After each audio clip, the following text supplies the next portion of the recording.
অনেক সময় লেগে যাবে। তবে আরেকটা নাম না বললেই নয়, সূরা ফাতিহাকে আরেকটি নামের নাম আখ্যায়িত করা হয়েছে সূরাতুশ শিফা। শিফা অর্থ হচ্ছে আরোগ্য দান করা। কোনো মানুষ যদি তার দুরারোগ্য রোগে ভুগতে থাকে, 40 দিন যদি এ সূরার উপরে বিশ্বাস এবং আস্থা রেখে যদি কোনো মানুষ আমল করে দরুদ শরীফ সহ যদি কেউ দম করে পানিতে দম করে পান করে, আল্লাহ রাব্বুল আলামিনের ফজল ও করমে এই ব্যক্তির তার দুরারোগ্য ব্যাধি থেকে মুক্তি পাবে। জোরে বলি সুবহানাল্লাহ। এজন্য সূরা ফাতিহার গুরুত্ব আমাদের কাছে অনেক বেশি। আসুন এই সূরা ফাতিহার ভিতরে রব আমাদেরকে কি বলে একটু বোঝার চেষ্টা করি। আল্লাহ রাব্বুল আলামিন বলেন, আলহামদুলিল্লাহি রাব্বিল আলামিন। আল্লাহ রাব্বুল আলামিন বলেন, সমস্ত প্রশংসা সেই রবের জন্য। কার জন্য? সমস্ত প্রশংসা সেই রবের জন্য। খুব ভালো করে বুঝুন, কোন রব? আলামিন, যিনি জগৎ সমূহের মালিক। জোরে কন্যা সুবহানাল্লাহ। আমরা জগৎ বলতে বুঝি শুধু দুনিয়ার জগৎ আর আখিরাতের জগৎ, বরং এই দুইটাই সীমাবদ্ধ নয়। জগৎ আরো আছে, রূহের জগৎ ছিল। মায়ের গর্ভে সন্তান যখন থাকে তখন একটা জগৎ, কবরের জীবন আর একটা জগৎ। এই জগৎ ছাড়াও আরো একটা জগৎ আছে, সৌর জগৎ। এরকম ভাবে যত জগৎ আছে আল্লাহ রাব্বুল আলামিন এজন্য বলেন আলহামদুলিল্লাহি রাব্বিল আলামিন।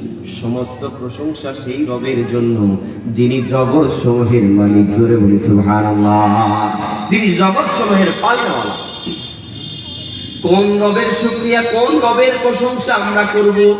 আর-রাহমানির রহিম। আল্লাহ বলেন ওই রবের প্রশংসা যেই রব পরম করুণাময় এবং দয়ালু। জোরে বলতে হবে সুবহানাল্লাহ। কোন রবের শুকরিয়া? যেই রব জগৎ সমূহের মালিক। কোন রবের শুকরিয়া, কোন রবের প্রশংসা? যেই রব অতি দয়ালু এবং অতি মেহেরবান। এখানেই শেষ নয়, আল্লাহ তাআলা বলেন মালিকি ইয়াউমিদ্দিন। আল্লাহ রাব্বুল আলামিন বলেন ওই রবের প্রশংসা যিনি বিচার দিবসের মালিক। সুবহানাল্লাহ। বিচার দিবসের মালিক যিনি, ওই রবের প্রশংসা করতে হবে। প্রিয় উপস্থিতি, আল্লাহ রাব্বুল আলামিন প্রত্যেকটা শব্দ চয়ন এত গভীর আর এত মধুর, যা বুঝলে আমাদের জন্য আমাদের মেধা আরো খুলে যাবে, আমাদের ইসলামের প্রতি শ্রদ্ধাবোধ আরো বেড়ে যাবে। বলে বলি সুবহানাল্লাহ। সম্মানিত হাজিরিন, আল্লাহ রাব্বুল আলামিন সূরা ফাতিহার প্রথম যে শব্দটি চয়ন করেছেন আলহামদু। হামদ শব্দের অর্থ হচ্ছে প্রশংসা। প্রশংসা দুই রকম হয়ে থাকে। প্রশংসার আরবি দুইটা হয়, একটা হলো মাদহুন, একটা হলো মাদহুন, আর একটা হলো হামদুন। মাদহুন বলা হয়, মাদহুন শব্দের অর্থ প্রশংসা, হামদুন হামদুন শব্দের অর্থ প্রশংসা। তবে দুটার মধ্যে কিছুটা পার্থক্য রয়েছে। মাদহুন শব্দের অর্থ হচ্ছে মানুষের যে প্রশংসা করা হয়, এটা হলো মাদহুন দ্বারা। আর আল্লাহ তাআলার যে প্রশংসা করা হয় এটা হামদুন দ্বারা। যেমন বোঝার জন্য বলি, কোন মানুষের চেহারা যদি সুন্দর হয়, তাকে দেখে আমরা যে প্রশংসা করি এটা হলো মাদহুন। আর ওই ব্যক্তিকে যিনি সৃষ্টি করেছে, যিনি খালেক, ওই খালেকের যিনি প্রশংসা করে এটা হলো হামদ। জোরে বলি সুবহানাল্লাহ। আল্লাহ রাব্বুল আলামিন এই হামদ শব্দের শুরুতে আলিফ লাম যুক্ত করে বুঝায় দিয়েছেন। এটা নাকে রাখে মারিফা করে দিয়েছেন, নির্দিষ্ট করে দিয়েছেন। পৃথিবীর জমিনে যত প্রশংসা হবে, প্রশংসার মালিক কেবলমাত্র আল্লাহ। আরো একটা বিষয় স্পষ্ট বলি, হামদ শব্দ আল্লাহ তাআলা এটা ইসিম ব্যবহার করেছেন। এটা এমন একটা ইসিম যেই জায়গার ভিতরে আল্লাহ রাব্বুল আলামিন মানুষ কারণ হয়তো কৃতজ্ঞতা হয় অথবা প্রশংসা করে। মানুষকে কৃতজ্ঞতা প্রশংসা একসাথে করা যায় না। কৃতজ্ঞতা কাকে বলে? কোনো মানুষের কাছে কিছু না চাইতেই যদি কিছু দেয়, এটা হলো কৃতজ্ঞতা। আর প্রশংসা কি? একটা বিল্ডিং দেখতে খুব সুন্দর, এটা একটা প্রশংসা। একটা গাড়ি দেখতে সুন্দর, ওটা আর একটা প্রশংসা। কোন শব্দের ভিতরে হাম এবং প্রশংসা এটা একসাথে, শুকর এবং হাম একসাথে হয় না। কিন্তু আল্লাহ রাব্বুল আলামিন যে শব্দ চয়ন করেছেন, এই শব্দের ভিতরে হামদও আছে, শুকরও আছে। জোরে বলি সুবহানাল্লাহ।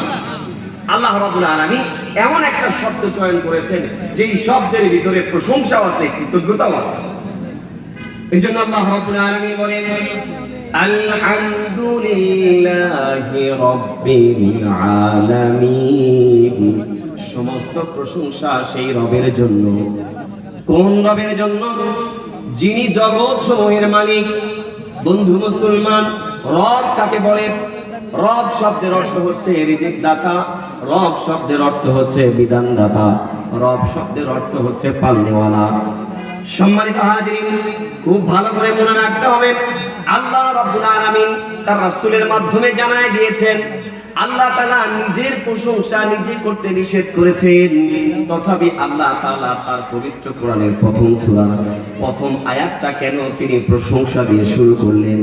মুফাসসিরে কেরাম বলেন, আল্লাহ রাব্বুল আলামিন এজন্যই তার শুরুতে প্রশংসা করেছেন মানুষ যেন কোন রকম শিরকে লিপ্ত না হয়, আল্লাহ তাআলার সাথে যেন অন্য কাউকে সমকক্ষ মনে না করে। এই জন্য আল্লাহ রাব্বুল আলামিন সূরা ফাতিহাকে তার প্রশংসা দিয়ে শুরু করেছে। হামদ বা প্রশংসা, এই প্রশংসা কার জন্য হবে? রবের জন্য। রব অর্থ কি বললাম? যিনি বিধানদাতা, যিনি রিজিক দাতা, যিনি পালনেওয়ালা। সম্মানিত হাজিরিন, আল্লাহ রাব্বুল আলামিন এই রবের স্বীকৃতি যিনি নিয়েছেন, এটা শুধু এখন নিয়েছেন ব্যাপারটা এমন নয়, বরং আমরা যখন রূহের জগতে ছিলাম, রূহের জগতে আল্লাহ তাআলা প্রথম যে প্রশ্নটা করেছিলেন, আলাস্তু বিরাব্বিকুম, আমি কি তোমাদের প্রভু নই? তখন সকলেই মিলে আমরা জবাব দিয়েছিলাম ক্বালু বালা, হ্যাঁ আপনি আমাদের রব। জোরে বলি সুবহানাল্লাহ। আল্লাহ রাব্বুল আলামিন গোটা কোরআনটাকে আমাদের জন্য বিধান করে দিয়েছেন। বলতে হবে বিধানদাতা কি? রব শব্দের অর্থ হলো বিধানদাতা। আল্লাহ রাব্বুল আলামিন আমাদের জন্য বিধান দিলেন। বলেন তো বিধানের নাম কি? আল কোরআন। আল্লাহ রাব্বুল আলামিন ওই কোরআনটাকে রবের পরিচয় দিয়ে শুরু করলেন, আবার এই কোরআনটাকে রবের পরিচয় দিয়ে শেষ করেছেন। জোরে কোন সুবহানাল্লাহ। সূরা নাসের ভিতরে আল্লাহ তাআলা বলেন, কুল আউযু বিরাব্বিন নাস, মানুষের রব থেকে আশ্রয় প্রার্থনা। তাহলে আল্লাহ রাব্বুল আলামিন